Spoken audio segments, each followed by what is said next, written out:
there is our kind of like Big Brother podcast. They're called the Side Hustle podcast. They used to record out of our friend Scott's house, and he had a barn in his backyard.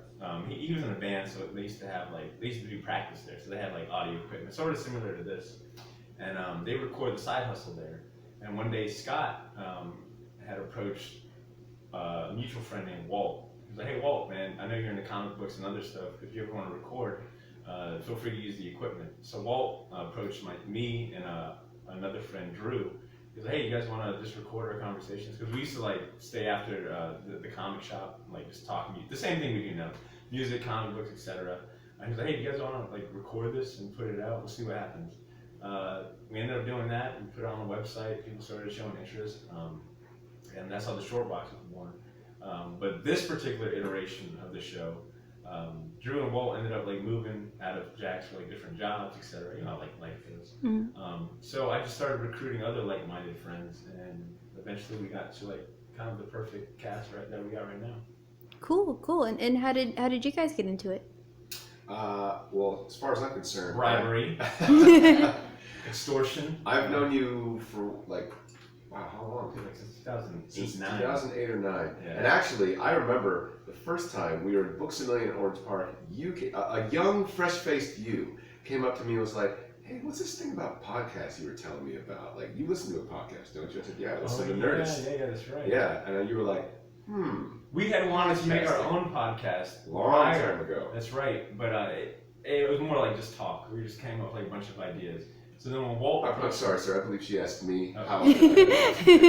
My bad. No, I've known Potter for a while. He's like my brother. And, of course, I like comic books as well. And we'd always see each other at the shop. And he was gracious enough to have me come on for a few episodes early on. And then he's like, "Yo, dude, there's a spot if you want it." And I said, "Absolutely."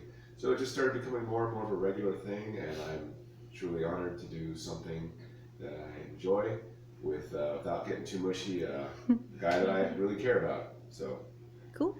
Oh my God.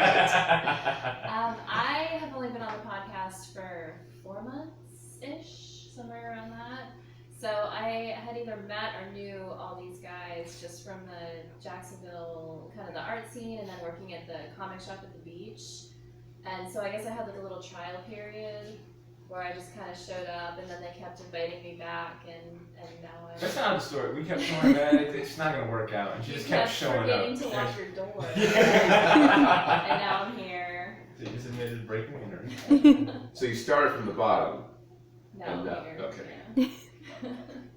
And what was the audience reaction like in the beginning, and how has it changed and grown now? Projectile vomit, usually. Usually. That's something clever. Nausea. At first, when we were recording out of like that barn, and like when we were working on trying to get the website up, so we had like a bunch of episodes in the bank. So when we put the episodes on, it was like 10 episodes at once. And at first, it was like all kind of hush. Like it was like we'd be at the comic shop, and someone would be like, "Hey, I recognized your voice off this like podcast I saw." You're like, shh. Yeah, so it's like really kind of like, I mean, it was small, and then now, I mean, as you can tell, like we get emails. You know, now we actually get emails like, "Hey, what do you guys think about so and so?" So the fan base has definitely grown as we've learned how to like structure a show, regularly recorded, schedule, etc.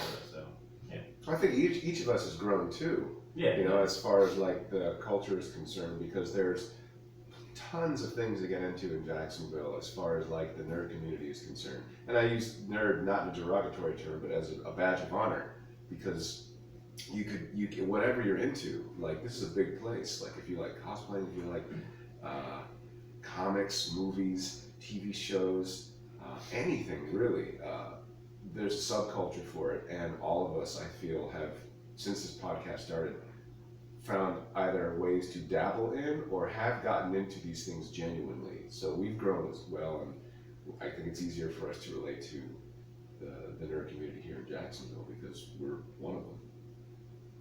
Cool. And what's some of your favorite moments or memories from either on the show or from that came from the Short Box podcast? I got mine. I think my dad comes on the show. He's the Marvel OG, is what we've like dubbed him, because he's got like this vast knowledge of just like comic books. This vast knowledge of just comic books, and I had him on just kind of as a joke. It was like, hey guys, I want to kind of get my dad on. How funny would it be that I got my dad on? But it ends up like our fans actually really love him. Like they're always like, when's the next fan like Marvel OG coming on episode? So anytime that we have him on, it's always a good one. So I need one of those. I agree. Your dad is my favorite person on this podcast. He's so cool. Yeah. Like I don't know how else to describe him. He gets more emails than I do. People recognize him way more. The girl throwing numbers. I catch it. Not for you. Okay. He's married. He's married. He's married. I have to say, every episode that we've done on Christmas, Christmas episodes are always my favorite. Yeah. And his father's been a part of a few, and they're always gold. Always a good time. It's great. Cool. And as a last question, how long do you see the Short Box podcast going, and do you have any like future plans for it? Wonderful question. Let me get this water. I think forever is the eternity, right? Is that good? Is that measurable? Yeah. Can you quantify infinite? What would a Q botter say? We will do this as long as we possibly can. I don't think there's any plan to stop. I mean, we all live here. I don't think any of us kind of see moving in the foreseeable future. And it's become like our thing. Like Sundays for me are my favorite days. I know I'm going to be around these guys and I'll be able to talk about whatever trailer or book I read. So for as long as there's demand, yeah. This is a labor of love for us. So as long as we keep we like the stuff we're talking about, which I don't see that ever going away. We're gonna keep doing it, and Ashley's gonna hop out on her first ticket to like Stardom. She's like, yeah, that's actually a good point you bring up. We're all kind of cautiously and very warily looking at each other's careers and like sizing each other up, so that way, like if one of us makes it, we kind of throw them the stink. we're gonna ride your coattails to success. You know that, don't you? Yeah, I mean, I'm always gonna see movies and read comics, and it's so much fun to show up. And as long as you don't start locking your door, because I'm always the last one here. I'll keep showing up to talk about it.